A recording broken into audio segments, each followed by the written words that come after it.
Bonjour à toutes et à tous, je suis très heureux de vous retrouver et de continuer notre réflexion concernant ce qu'on appelle la gestion des ressources humaines. Aujourd'hui, notre réflexion d'aujourd'hui portera ce qu'on appelle les cas de suspension du contrat de travail. Alors, la vidéo précédente, on avait parlé des types de contrats de travail, c'est-à-dire le contrat à durée indéterminée et le contrat à durée déterminée, qu'on avait essayé donc d'expliquer. Aujourd'hui, nous allons poursuivre notre réflexion pour parler des cas de suspension du contrat de travail. Alors, parmi les cas de suspension, nous avons ce qu'on appelle les congés. Donc, les congés, si on parle des congés, nous avons d'abord le congé annuel. C'est quoi le congé annuel? Vous savez, tout salarié a droit à un congé après 12 mois, après 12 mois de service. Et vous savez, la date donc, de départ en congé donc, du salarié est retenue de commun accord. D'accord, est retenu donc de commun accord. C'est-à-dire les deux parties se sont mises d'accord pour tout simplement sur des principes. Alors, pendant ces congés, le salarié a droit à une allocation, c'est-à-dire il a droit à une prime de congé et aussi il a droit donc de percevoir son salaire. Ça, c'est le congé annuel. Nous allons parler donc le deuxième cas de suspension qui est les congés.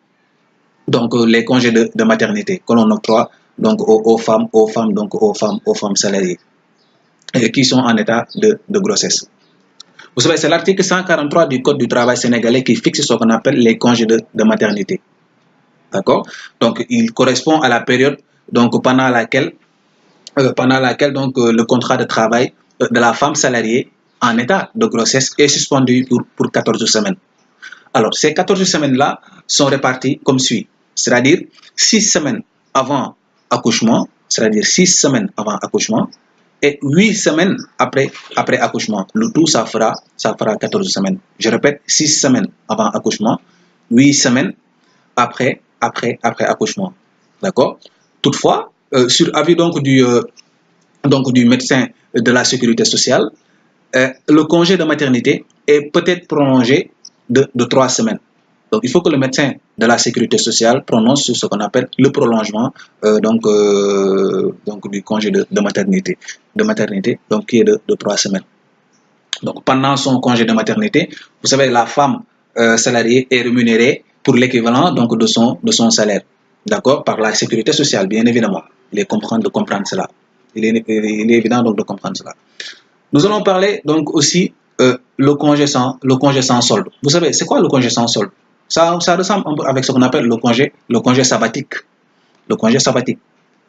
Vous savez, le congé sans solde, il est accordé donc aux salariés donc demandeurs qui, sur la période donc bien précise, d'accord, demandent la suspension de son contrat de travail pour diverses raisons, d'accord.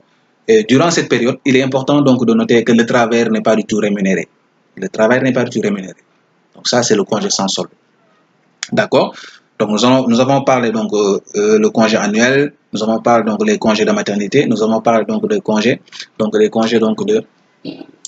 sans solde. D'accord. En dernier lieu, nous avons parlé de ce qu'on appelle les absences pour événements familiaux. Vous savez, pour quand le Code du travail règle le problème des absences pour événements familiaux, vous savez, on a tendance à voir les salariés désireux d'assister à des cérémonies donc familiales, que ce soit donc décès, que ce soit donc baptême, mariage, etc., etc. Le Code du travail règle le problème. D'accord. Le Code du travail dit pour les salariés qui ont pour le travailleur qui doit se marier, il a droit à ce qu'on appelle à 3 jours. Donc 3 jours pour le mariage donc du travailleur. D'accord. 3 jours pour le mariage du travailleur en premier lieu. En deuxième lieu, nous avons ce qu'on appelle 1 jour pour le mariage d'un de ses enfants. C'est-à-dire d'un de ses enfants. S'il s'agit donc de l'enfant du salarié, c'est 1 jour. Ou bien d'un frère, ou bien d'une sœur. Le Code du travail dit c'est 1 jour. D'accord. Nous avons aussi 4 jours pour le décès d'un conjoint ou descendant en ligne directe. Quand on parle de conjoint, s'il s'agit, n'est-ce pas, de la femme salariée, si c'est son mari qui est décédé, donc il a droit donc à 4 jours. Ou bien, si c'est le cas contraire, donc ici c'est 4 jours.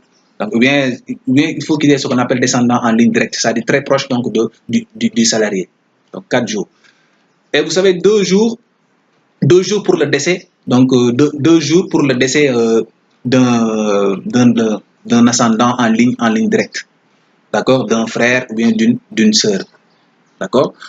Vous savez, il y a ce qu'on appelle 2 jours pour le décès d'un beau-père ou bien d'une belle-mère, d'accord.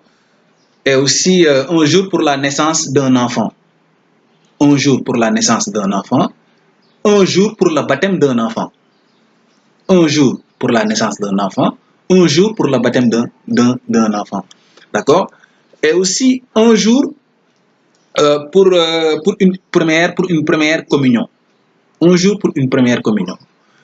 Et aussi, enfin, nous avons le Code du travail dit 1 jour pour l'hospitalisation d'un conjoint ou bien d'un enfant. D'accord? D'un conjoint ou bien d'un enfant. D'accord? Donc, c'est très important de comprendre cela. Et vous savez, le Code du travail dit, c'est-à-dire la Convention a également prévu en cas de... Il a donc prévu donc un cas supplémentaire. C'est-à-dire, quand on parle ici de cas supplémentaires, donc de suspension, c'est accordé, n'est-ce pas, aux femmes qui sont en période de veuvage. C'est-à-dire les femmes salariées qui ont perdu leur mari. C'est une tradition aussi au Sénégal, et c'est inscrit dans le Coran. La femme a droit à ce qu'on appelle un congé de veuvage, dans la limite donc de 6 mois. Dans la limite donc de 6 mois. Donc c'est important de comprendre cela. Donc c'est le congé de veuvage est de 6 mois. Je suis très content, je suis très ravi que vous prêtez attention à ma vidéo. La vidéo prochaine, nous allons parler de ce qu'on appelle le dernier cas de suspension qui est maladie professionnelle, accident professionnel, non professionnel. Donc nous allons poursuivre notre réflexion. Si vous avez des questions à me poser, je vous invite à les poser via mon compte Gmail, borissobalde en minuscule @gmail.com. Je suis très content encore une fois et je vous souhaite de passer un excellent week-end. Merci et à très bientôt.